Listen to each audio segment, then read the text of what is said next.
세상 살기는 편해졌고 좋아졌는데 살아가기가 너무나 힘들고 어려워졌습니다. 그래서 이 사회를 사람들은 병든 사회다 그렇게 이야기를 합니다. 제가 좋아하는 제독 철학자 한병철 씨는 이런 사회를 필요 사회라고 이야기를 합니다. 그가 필요 사회라고 하는 책 속에서 이렇게 이야기합니다. 21세기의 시작은 병리학적으로 볼 때 바이러스적이지도 않으며 오히려 신경질적이라고 이야기를 합니다. 그래서 사람들은 그냥 매일매일 입에다가 피곤하다를 달고 삽니다. 필요의 회복제는 그래서 바카스가 되어져 버릴 때가 너무 많습니다. 이렇게 사람들은 신경적인 관민성을 가지고 살아갑니다. 오늘 예수 믿는 많은 사람들 속에서도 그런 신경질적인 증상을 앓고 살아갑니다. 그래서 예수를 믿지만 우리는 늘 우울감에 젖어 삽니다. 그뿐만 어떤 일을 해도 주의력 결핍 장애를 앓습니다. 무엇인가 하나를 몰입하지 못합니다. 그뿐만 아니라 경계성 성격 장애를 가지고 있기도 합니다. 그래서 사람들과 친밀해질 수가 없습니다. 누군가 가까이 오면 저 사람이 나에게 어떤 해를 끼칠까를 두려워합니다. 또 내가 저 사람에게 가까이 가면 그 사람이 나를 어떻게 생각할까를 생각하고 경계성 성격 장애를 가지고 서로가 서로를 밀쳐내며 가까이 하지 못하고 살아갑니다. 그뿐만 아니라 성공하고 돈 벌고 잘 살기 위해서 많은 사람들이 노력합니다. 그래서 소진증후군, 속된 말로 번아웃 상태에 이르러 갑니다. 어느 순간은 아무것도 내가 남아있지 않는 것 같습니다. 내가 왜 이렇게 살고 있지? 지금 내가 이 일을 하면서 내게 돌아오는 것이 대체 뭐지? 그런 안타까운 감정을 갖고 자꾸 자기 자신이 소멸되어져 가는 느낌을 가지고 살아갑니다. 그러면서 사람들은 이런 환경과 여건 속에 놓여 있기 때문에 신경쇠약까지 겪어갑니다. 어느덧 내가 열심히 하고 있지만 돈 버는 기계가 되어져 버린 것 같습니다. 그러지 아니하면 돈도 못 벌고 밥만 먹고 있는 그런 식충이 같은 생각을 가지고 살아갑니다. 과잉 생산이 그래서 난무합니다. 모든 것들을 풀과동하는 과잉 과동이 온갖 것들에 넘쳐납니다. 그뿐만 아니라 과잉 교제가 이루어져서 사람들은 그냥 사람들을 만나고 막 그런 것들을 아무것도 얻지 못합니다. 소진과 피로, 질식을 우리에게 가져다 주었습니다. 모든 것이 넘치고 있는데도 우리는 늘 부족한 상태에 있습니다. 그래서 오늘 우리는 늘 우울하고 더욱더 예민해져 가고 있습니다. 그래서 사람들이 신경적으로 아주 까칠한 사람들이 되어집니다. 신경적 폭력이 가중되고 결국 그래서 묻지마 살인까지 우리 사회에 등장되고 있습니다. 지나가다가 나를 흘뭏 쳐다보는 눈빛이 기분 나빴다고 그 사람을 뒤쫓아가서 죽이는 일들을 합니다. 알지도 못했던 사람이요. 그래서 쳐다보는 것조차도 두려운 사회 속에 오늘 우리는 살아가고 있습니다. 이렇게 오늘 우리는 이 사회를 살면서 활동 과잉이라고 하는 무서운 사회를 만들어 놓았습니다. 산업사회를 들어서고 오늘 우리 사회가 경제적으로 성장하면서 하면 된다, 할 수 있다, 이 슬로건을 가지고 우리는 생산 과잉의 사회를 만들어 버렸고, 그리고 그 생산 과잉이 우리를 인격적으로 소진되게 만들었습니다.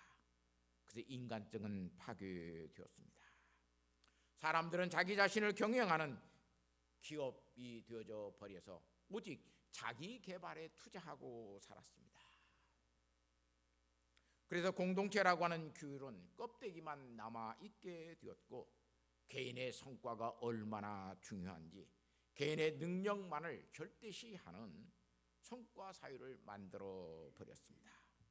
그래서 1등만 살아남는 사회가 되었습니다. 성과 사회에서 성과를 내지 못하는 사람은 다 낙오자가 되어져 버렸고, 그 낙오자 되어지는 사람들은 결국 우울증 환자가 되어져 살아버립니다. 그러면 사람들은 신경적 과민을 겪고 살아갑니다. 그래서 신경질적으로 반응해요. 물질은 온도에 따라서 상태가 변합니다. 물이 온도가 높아지면 수증기가 되고, 물에다 온도를 아주 낮추면 얼어버려서 얼음이 되는 것과 같이 물질은 온도에 따라서 상태들이 변합니다. 오늘 우리의 믿음이라고 하는 것도 환경에 따라 변해야 되는데, 그렇게 변하지 못하고 변질되어져 갈 때가 너무 많습니다.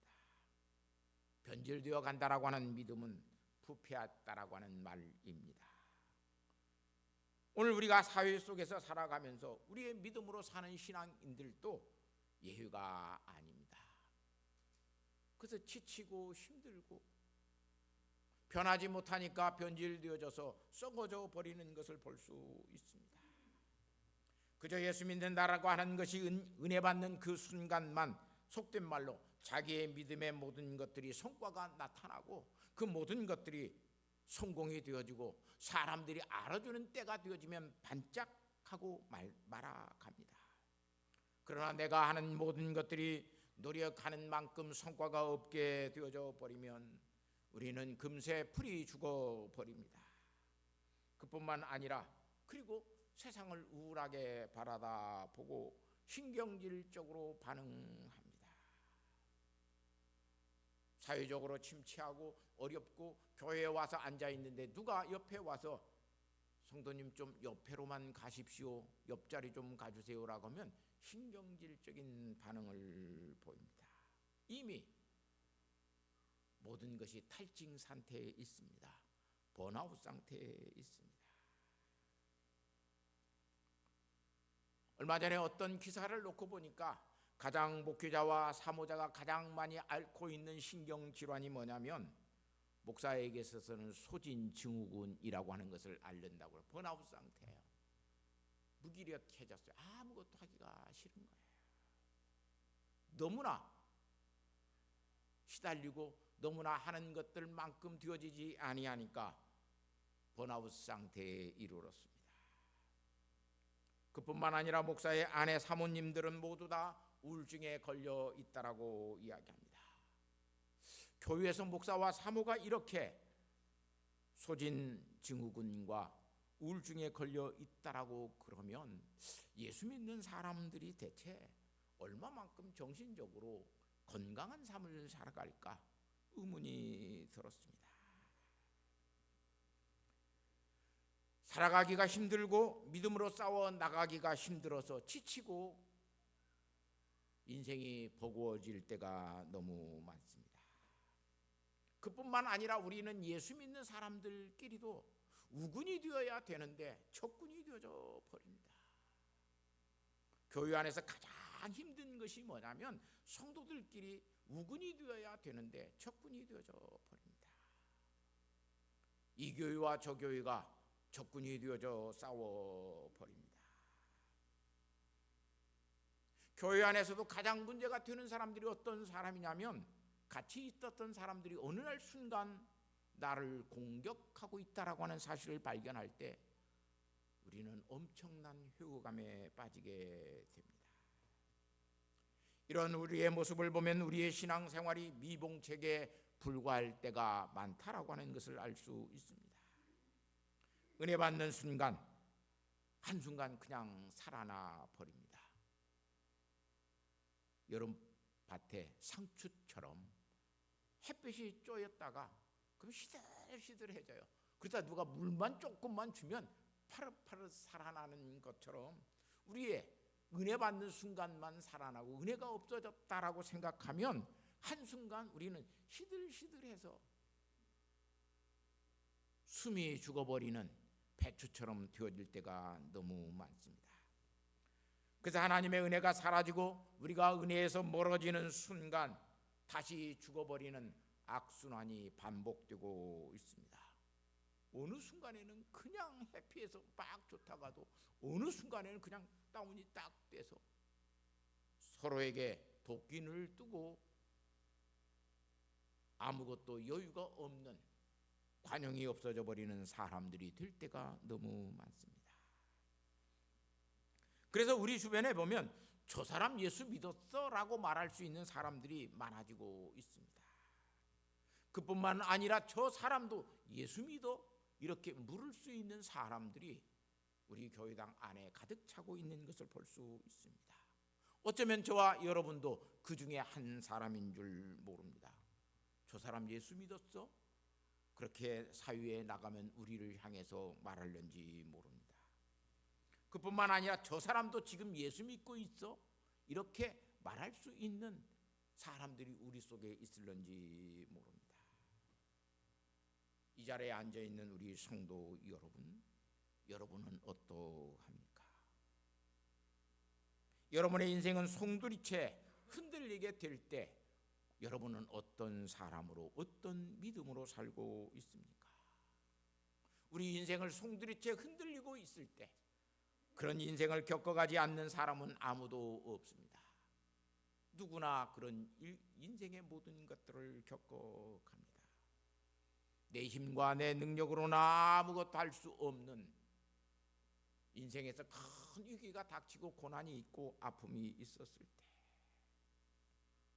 내가 가지고 있는 그 어떤 것으로도 극복할 수 없는 위기가 우리에게 있을 때 우리는 어떻게 살고 있는가를 보면 내가 어떤 믿음의 사람인가를 알 수 있습니다.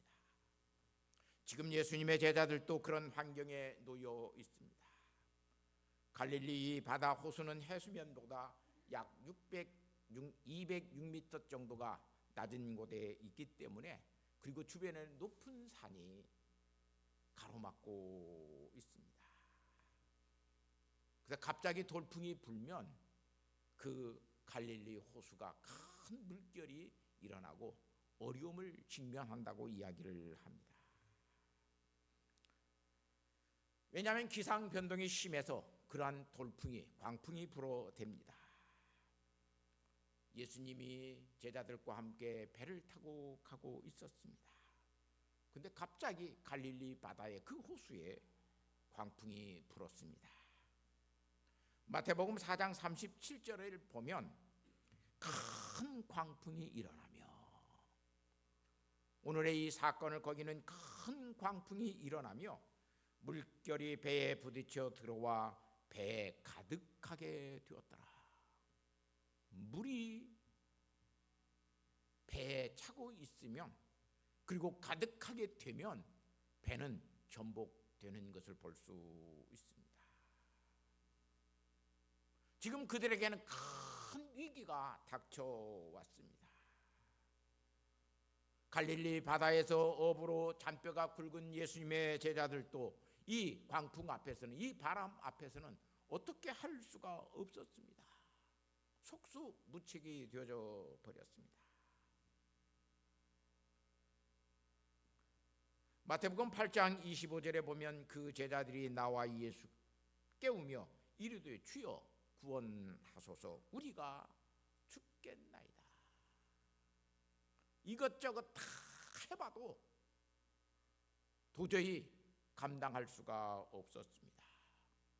그런 와중에 주님은 주무시고 계십니다. 얼마나 예수님이 미웠겠어요. 같이 노력해서 한 바켓이라도 좀 밖으로 물을 버려야 되는데 예수님은 주무시고 계십니다. 제가 예수님의 제자가 아니었기에 망정이지, 제가 만일 예수님의 제자로 그 환경과 여건에 있으면 아마 나는 예수님에게 그렇게 욕할는지 모릅니다. 저게 예수야, 저게 스승이야, 우리가 죽게 된 것을 저는 잠만 퍼자고 있어? 아마 그랬을런지 몰라요. 참 제자들이 보면 훌륭해요. 여기 보니까 가서 주여라고 부르고 깨우는 것을 보면 훨씬 예수님의 제자들이 나보다는 낫은 것 같아요. 아무리 배를 중심을 잡아도 중심을 잡을 수도 없고, 이때 배가 방향을 잡아서 똑바로 간다라고 하는 것 자체도 어렵습니다. 일단은 중심 잡는 것, 그게 중요한 것이 아니에요. 방향을 잡고 올바른 방향으로 나가는 것도 중요한 것이 아니에요. 일단은 살고 봐야죠. 살고 난 다음에 중심도 잡고 방향도 잡아야지. 죽어가고 있는데 무슨 중심이 필요하고 방향이 무슨 필요가 있습니까? 인생의 위기가 닥칠 때 오늘 우리에게 오는 이 다급함은 체면도, 그래서 신앙도 사실상 소용이 없습니다. 그렇지 않습니까? 제자들은 이 다급함 때문에, 이 절실함 때문에 예수님을 깨워대기 시작합니다. 그런데 예수님은 일어나셔서 참으로 이상한 말씀을 하십니다. 어찌하여 무서워하느냐? 믿음이 작은 자들아. 아니, 당연히 무서워해야 할 일인데 예수님께서는 제자들에게 어찌하여 네가 무서워하느냐? 믿음이 작은 자들아. 배를 타고 가는 사람에게 가장 무서운 것은 배가 침몰하여 바닷속에 가라앉는 것입니다.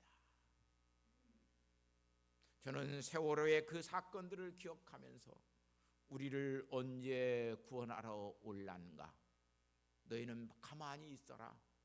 그렇게 말을 하는 이야기를 듣고 거기에서 그래도 천진난만하게 친구들과 함께 우리를 구조해 오는 그것을 기다리고 있었던 정말 순진무구했던 세월의 학생, 단원고의 학생들을 생각해 보았습니다.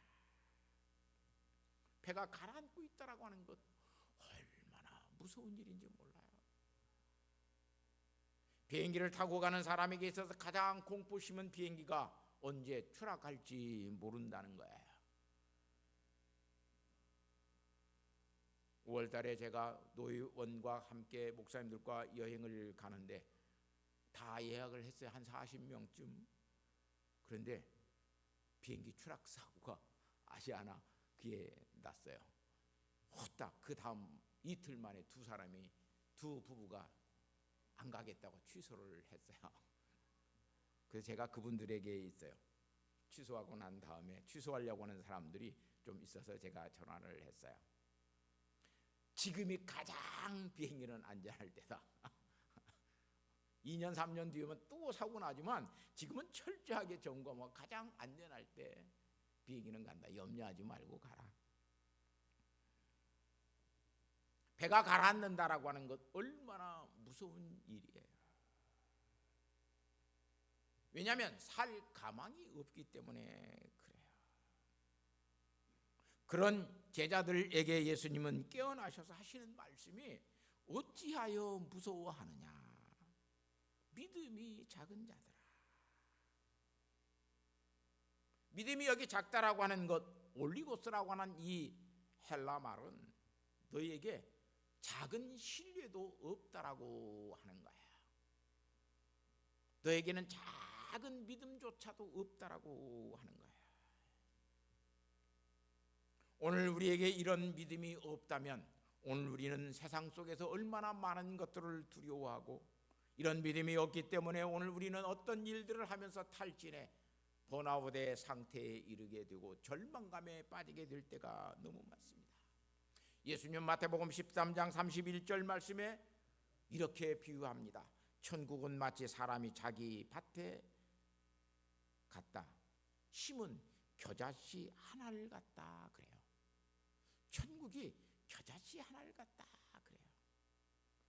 그리고 마태복음 17장 20절 말씀에 이르시되 너희의 믿음의 작은 까닭이니라. 진실로 너희에게 이르노니 만일 너희에게 믿음이 겨자씨 하나만큼만 있어도 이 산을 명하여 여기서 저기로 옮겨지라 하면 옮겨질 것이요 또 너희가 못할 것이 없느니라 그랬어요. 이게 무슨 말씀이냐? 깊이 묵상해야 돼요. 앞에 말씀은 마태복음 13장 13절 말씀은 천국은 겨잘씨의 하늘만큼 작은 믿음만 있어도 우리에게 갈 수 있다라고 하는 거예요. 하나님의 나라 천국은 겨자씨 하늘만큼의 믿음만 있어도 다 너희가 하나님의 나라에 간다라고 하는 말씀이에요.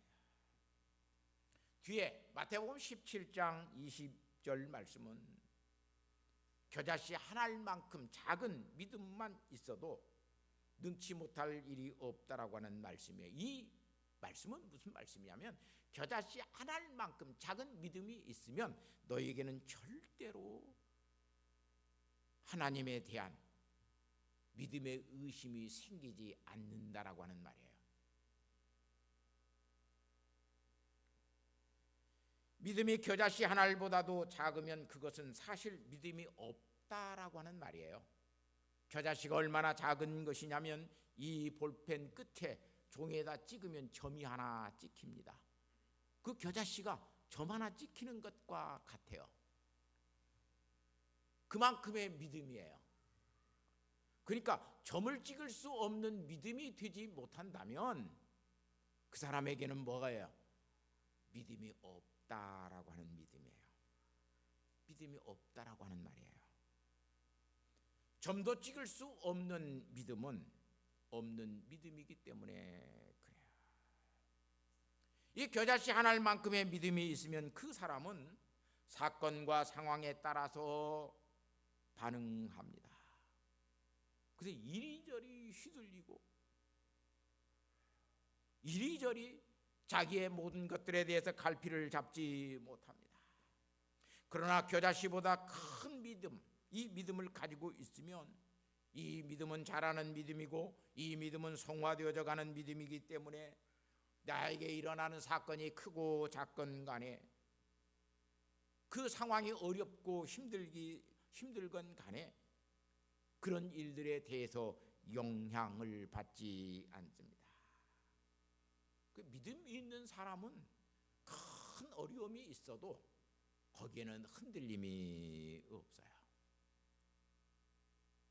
겨자씨 하늘같이 확실한 믿음을 가지고 있었던 사도 바울은 사도행전 20장 23절과 24절 말씀에 보면 오직 성령이 각성해서 내게 증언하여 결박과 환난이 나를 기다린다 하시나. 지금 너의 앞길에 환난과 핍박과 결박이 너에게 기다리고 있다라고 누가 이야기해요? 성령 하나님께서 말씀하시나. 내가 달려갈 길과 주 예수께 받은 사명 곧 하나님의 은혜의 복음을 증언하는 일을 마치려 하면은 나의 생명조차도 조금도 귀한 것으로 여기지 아니하노라. 결박과 환난이 그에게 기다리고 있어도 그것을 두려워하지 않습니다. 왜냐하면 사도 바울에게는 겨자씨의 하늘보다 큰 믿음이 그에게 있기 때문에 그렇습니다. 겨자씨 하늘보다 이 큰 믿음은 매우 단순하고 매우 명쾌합니다. 겨자씨는 죽은 씨를 이야기하지 않습니다. 산 씨를 이야기합니다. 그 겨자씨가 자라서 겨자나무가 되면 온갖 새들이 와서 거기에 깃들이는 나무가 되는 것을 볼 수 있습니다. 겨자씨는 큰 믿음이 되는 온전한 시료를 오늘 우리에게 가져다 주는 믿음을 이야기합니다. 이 믿음은 오늘 우리에게 하나님을 온전히 신뢰하고 믿게 만들어 갑니다. 그 믿음의 사람은 자기 자신의 믿음으로 살지 않습니다. 내 자신의 믿음, 내 노력과 내 힘으로 모든 것들을 하려고 할 때 그 믿음을 오늘 우리는 능동태의 믿음이라 그렇게 이야기합니다. 내가 모든 것을 해서 살아가려고 그럽니다. 내가 이루어가는 것들을 통해서 모든 것들을 만들어 가려고 그럽니다. 이런 사람은 능동태의 신앙을 가졌습니다. 우리는 많은 부분에서 능동태의 신앙을 갖자라고 이야기합니다. 그러나 우리의 신앙은 능동태 신앙이 되어져서는 절대로 상황과 사건에 따라서 우리가 할 수 있는 일이 없습니다. 수동태의 신앙이 되어졌을 때 예수님께서 우리에게 주시는 소명을 발견합니다. 그 소명에 따라서 내가 수동태의 삶을 살아갑니다. 이 수동태의 신앙을 가지게 되면 세상을 보고 정신을 못 차리고 두려워하고 방황하는 것이 아니라 자기 자신의 사명에, 내게 맡겨주신 책임에 집중하고 몰입하면서 바울처럼 흔들리지 않고 살아갑니다. 왜냐하면 예수 그리스도에 대한 신뢰가 바뀌어지지 않습니다. 사랑하는 성도 여러분, 내가 믿습니까? 아니면 하나님이, 예수님이 나를 믿게 만드셨습니까? 내가 믿는다라고 생각을 하고 있는 사람은 능동태 신앙을 가지고 있습니다. 언제든지 그는 믿음 없는 사람이 됩니다. 그러나 수동태의 신앙, 예수님이 나를 믿게 하셨다라고 하는 이 믿음을 가지고 있는 사람은 어떤 환경과 여건 속에서도 흔들리지 않습니다. 이렇게 수동태로 우리에게 주어지는 이 겨자씨의 믿음은 우리를 모든 것들 속에서 하나님의 능력을 의지하게 만듭니다. 그리고 하나님 앞에 살아가는 사람이 되어지는 것을 볼 수 있습니다. 능동태의 믿음의 결국은 잠들어 있는, 자기들의 힘으로는 할 수 없으니까 잠들어 있는 예수님을 깨웁니다. 주여 우리를 구원하소서, 우리가 죽겠나이다. 사랑하는 성도 여러분, 내가 할 수 있는 것이 많은 것 같아도 내가 할 수 있는 것이 사실상 없습니다. 그런데 오늘 우리는 모든 것들이 내가 염려함으로 모든 것들이 해결되고 내가 노력함으로 모든 것들이 되어진다고 생각합니다. 우리의 노력으로는, 우리의 염려로는 아무것도 할 수가 없습니다. 나침반 속에 방향이 있지 않습니다. 나침반 속에는 방향만 가르치고 있을 뿐이지 나침반 속의 끝에 북쪽을 가르치고 있는 그곳이 북쪽이 아닙니다.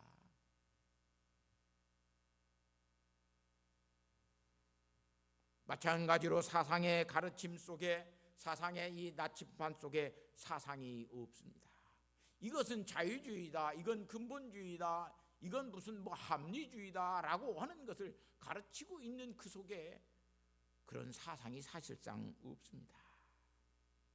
마찬가지로 우리의 신앙의 나침반 속에 이걸 가르치고 있다고 해서 그 신앙을, 그 믿음을 가지고 있느냐? 그러지 않습니다. 능동태는 능동태이지 절대 수동태가 아닙니다. 그래서 많은 사람들이 이러한 신경질 질환을 가지고 사는 사람들, 이런 사람들은 교회를 다니면서도 늘 이렇게 이야기합니다. 어제는 피곤했고 오늘은 우울하고 내일은 두렵다라고 이야기합니다. 어제는 피곤했어요. 오늘은 내 뜻대로 모든 것들이 되어지지 않기 때문에 우울해요. 내일은 어떤 일이 또 내게 닥칠는지를 모르니까 내일이 오는 것은 두려워요. 믿음으로 살고 있기 때문에, 예수 믿기 때문에 모든 것들이 다 잘 되어야 된다고 생각하고 살았는데 잘 되는 게 없어요. 환난도 있습니다. 고난도 당합니다. 내 믿음의 노력이 세상 속에서 너무나 허망해질 때가 많습니다. 그뿐만 아니라 내가 열심을 가졌고 관심을 가졌고 그렇게 사랑했던 것들이 한순간에 무가치해져 버립니다. 그래서 사는 것이 우울합니다. 직장에 나가서 일하는 것도 피곤합니다. 아무도 나를 알아주지 않습니다. 이 상황과 여건 속에서 내가 살고 있다라고 하는 것이 나를 지치게 만듭니다. 예수님은 믿음이 적은 자들에게 마태복음 8장 27절 말씀에 그들이 이렇게 이야기합니다. 그 사람들이 놀랍게 여겨 이르되 이가 어떠한 사람이기에 바람과 바다도 순종하는가 하더라. 그들이 능동태의 신앙을 가지고 있다가 예수 그리스도에 대한 수동태의 신앙을 가지게 됩니다. 한마디로 말하면 그들에게는 능동태의 신앙이 수동태의 신앙이 될 때는 항체가 우리에게 믿음이라고 하는 항체가 겨자씨라고 하는 믿음이라고 하는 항체가 우리에게 주입되었어요. 우리가 무슨 전염병이 걸리고 그러면 가서 면역 주사를 맞아요. 코로나19가 퍼졌을 때 다 국민 접종들을 했어요. 1차 접종, 2차 접종, 3차 접종, 바이러스의 특색에 따라서 그걸 맞았어요. 왜냐하면 그것을 맞으면 뭐가 생겨요? 항체가 적응할 수 있는 항체가 생겨서 그걸 이겨가기 때문에 그래요. 종종 오늘 우리에게 고난과 환난과 역경과 어려움이 있게 되는 것은 오늘 우리로 하여금 내 능동태의 신앙이 수동태의 신앙으로 바뀌게 할 수 하나님이 하시려고 우리에게 믿음의 항체를 주시는 거예요. 내가 할 수 있다라고 하는 생각이 그래서 나는 할 수 없지만 주님께서 나와 함께 하시면 나는 이것을 넉넉히 할 수 있다라고 이야기를 해요. 사랑하는 성도 여러분, 여러분의 신앙은 어떤 신앙을 가지고 있습니까? 나치판이 북쪽을 가르친다고 여기가 북쪽이야 라고 거기에 서서 나는 북쪽에 다 왔습니다 라고 이야기를 하는 사람처럼 미련하고 멍청한 사람은 없습니다.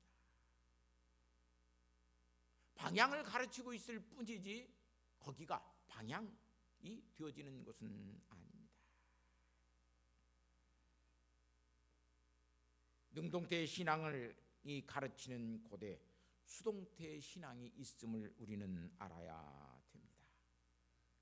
그 믿음으로 우리는 고난과 역경 환난을 통해서 하나님은 우리를 변화시킵니다.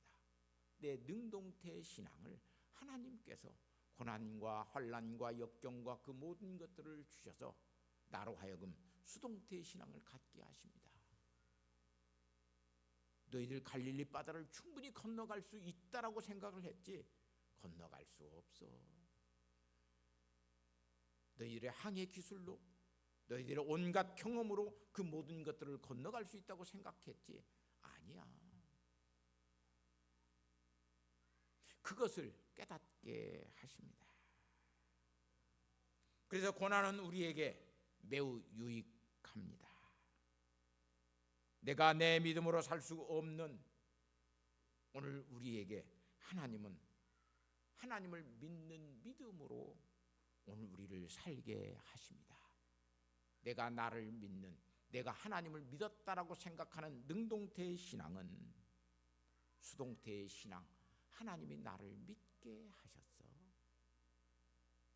하나님이 내게 믿음이라고 하는 겨자씨 하나만큼 작은 믿음을 주셔서 오늘 또 나를 믿음으로 살게 하시는 그 하나님의 은혜가 얼마나 놀라워. 그 믿음으로 사는 사람만이 정말 행복한 삶을 살아갑니다. 예수 믿는다라고 하는 것은 그 믿음으로 사는 것임을 오늘 우리에게 가르쳐 주고 있습니다. 내가 할 수 있는 사람에서 주님이 나와 함께 하심으로 내가 할 수 있는 사람이 되었다라고 하는 놀라운 믿음을 가지고 세상 속에서 빛과 소금의 역할을 다하는 교성의 성도들, 그렇게 믿음의 선한 싸움을 싸우는 주의 자녀들이 되시기를 예수님의 이름으로 부탁하고 축복합니다. 하나님 아버지, 감사합니다. 우리는 내가 가지고 있는 지식으로, 내가 모아놓은 돈으로, 나와 관계를 맺고 있는 많은 사람으로 어떤 일들을 하려고 할 때가 너무 많습니다. 그러다가 그런 일들이 되어지지 아니하면 사람을 원망하고 관계의 모든 것들이 깨어지며 교회 안에서도 가장 믿음 없는 사람이 되어져 버릴 때가 너무 많습니다.